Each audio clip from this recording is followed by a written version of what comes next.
नमस्कार समस्त को जय जगन्नाथ मु अनिता आपण मानक स्वागत करुच्ची मोर स्पोकन इंग्लिश क्लास को।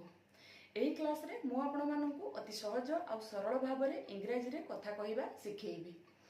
आपण माने छात्र छात्री हुंतु कि स्कूल रे पाठ पढ़ुचंती कि कॉलेज रे पाठ पढ़ुचंती कि हाउस वाइफ हुंतु कि व्यवसाय करूथांतु आपण माने जे केही भी इंग्राजी रे कथा कहवा पई इंटरेस्टेड अछंती एही क्लास आपण मानक पई गुरुत्वपूर्ण रहिबो। तेणु आमे इंग्राजी रे कथा कहवा शिखिबा थ्रो शैडोइंग टेक्निक। एबे आमे बुझिबा शैडोइंग टेक्निक कोन।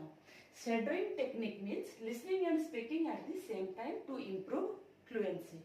आमे सुनिबा आ कहबा एट द सेम टाइम माने मु आपण मानकु जेमिति कहबी आपण सेही समय रे मते सुनी निज पाटी रे उच्चारण करिवे।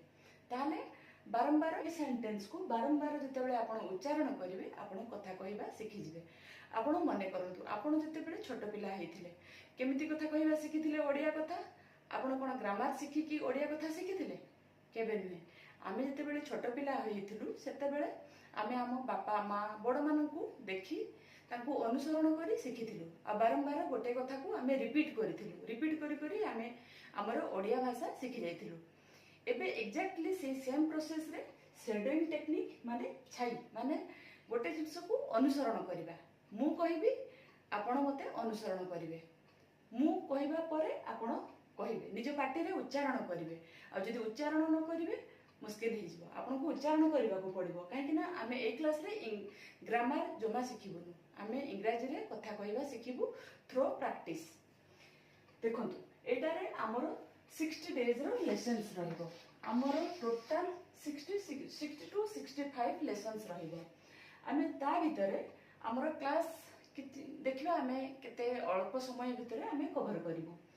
तेनु हमर आज रहिबो डे 1। डे 1 रे आमे शिखिबा जो हमर बेसिक सेंटेंस जो आई एम वाला सेंटेंस एटा बेसिक सेंटेंस आमे बहुत फंडामेंटल नु जिबा काहे कि ना ए क्लास सब छोट पिला माने क्लास 1 रे भी जदी पढुचंती तांको पई भी ए क्लास यूजफुल रहिबो। से माने बहुत बेसिक रु कहि कि शिखिबे।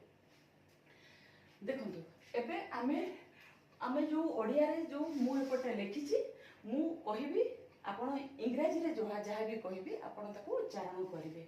मु खुशी अछि आई एम हैप्पी। एगुडा सब छोट छोट सेंटेंस। देखंतु आमे जतबे गोटे सेंटेंस आरंभ करू हमर प्रथम आमे कैपिटल लेटर रे लेखु हला तापरे सेंटेंस सरले आमे फुल स्टॉप